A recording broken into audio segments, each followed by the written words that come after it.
PAUD di Indonesia. Pengertian PAUD, pendidikan anak usia dini adalah upaya pembinaan yang ditujukan kepada anak sejak lahir dengan usia 6 tahun yang dilakukan melalui pemberian rangsangan pendidikan untuk membantu pertumbuhan dan perkembangan jasmani dan rohani agar anak memiliki kesiapan dalam memasuki pendidikan lebih lanjut. Terdapat dalam Undang-Undang 20 Pagar 2003 Sisdiknas Pasal 1 Ayat 14. Definisi PAUD mengandung unsur tujuan, sasaran, proses, ruang lingkup, dan peran dari pendidikan anak usia dini. Tidak dipungkiri lagi betapa penting pendidikan anak usia dini, yang juga dikatakan sebagai golden age atau usia emas karena menjadi pondasi untuk pencapaian keberhasilan pada jenjang-jenjang berikutnya. Apa saja sih kebijakan pemerintah tentang PAUD? Terdapat 3 landasan hukum. Yang pertama, pembukaan UUD 1945 alinea keempat. Yang kedua, UUD 1945 amandemen pasal 287. Yang ketiga, UU nomor 20 tahun 2003 Sisdiknas atau terdapat dalam pasal 28 bagian ke-7. Undang-Undang nomor 20 tahun 2003 Sisdiknas pasal 28 bagian 7. Yang pertama, pendidikan anak usia dini diselenggarakan sebelum jenjang pendidikan dasar. Yang kedua, pendidikan anak usia dini dapat diselenggarakan melalui jalur pendidikan formal, non-formal, dan atau informal. Yang ketiga, pendidikan anak usia dini pada jalur pendidikan formal berbentuk taman kanak-kanak atau TK, Raudatul Atfal, atau bentuk lain yang sederajat.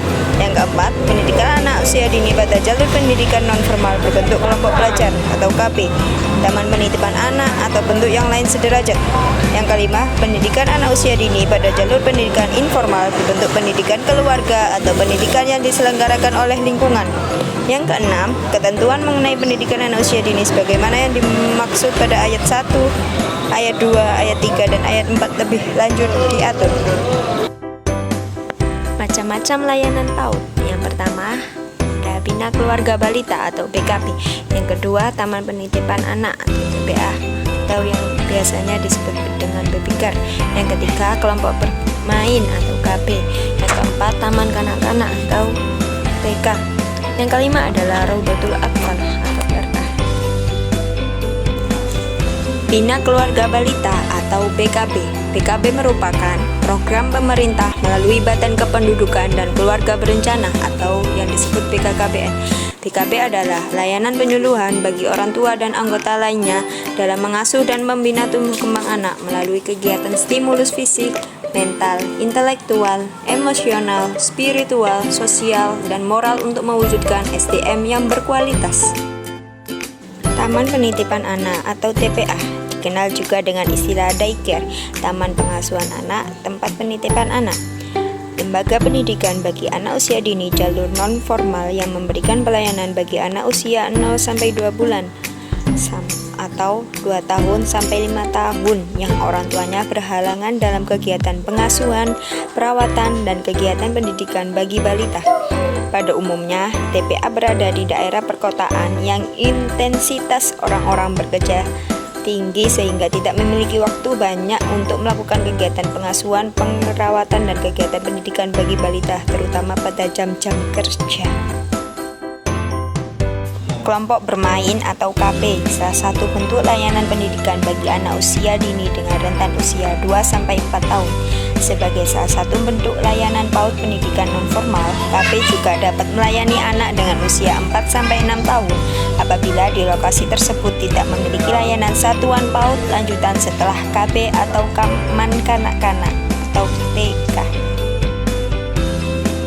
Taman Kanak-kanak atau TK, layanan pendidikan anak usia dini jalur pendidikan formal. TK melayani anak usia 4-6 tahun atau anak sebelum masuk sekolah dasar, namun lebih ditekankan anak usia 5-6 tahun, dikenal juga sebagai sebutan kindergarten dalam bahasa Inggris.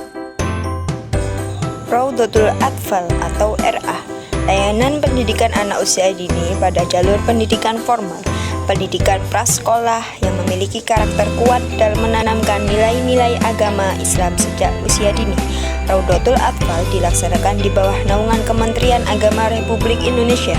Pada dasarnya, Raudatul Atfal sama seperti taman kanak-kanak, namun memang ada beberapa perbedaan antara lain. Yang pertama, dari pengelolaan. TK dikelola atau di bawah naungan oleh Kementerian Pendidikan dan Kebudayaan, sedangkan RA dikelola atau di bawah naungan Kementerian Agama.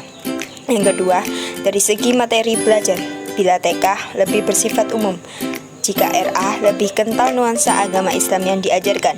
Yang ketiga, di TK, semua anak yang berasal dari agama apapun boleh belajar, Islam, Kristen, Hindu, Buddha, dan lain-lain. Sedangkan di RA, hanya anak beragama Islam saja yang sering kita jumpai adalah di TK Kristen. Dari segi berpakaian, bila di TK rata-rata berpakaian ada yang berseragam Islami, ada yang sopan, yang intinya layak untuk anak usia dini dan guru yang mengajar. Sedangkan di RA berpakaian harus Islami baik anak maupun guru. Analisis kebijakan PAUD di Indonesia. Akses PAUD. Dalam 2 tahun terakhir, APK Nasional PAUD mengalami peningkatan. Pemerintah mendorong agar setiap kabupaten dan kota memiliki lembaga PAUD holistik integratif yang bekerja sama dengan Posyandu agar pelayanan PAUD memenuhi kebutuhan dan akan pendidikan. Sedangkan mutu PAUD, yang pertama, pertumbuhan PAUD pesat tapi rentang mati suri. Kedua, PAUD menjadi satuan pendidikan yang paling banyak terakreditasi BAN PAUD dan PNF jika dibandingkan dengan PNF lainnya. Terima kasih.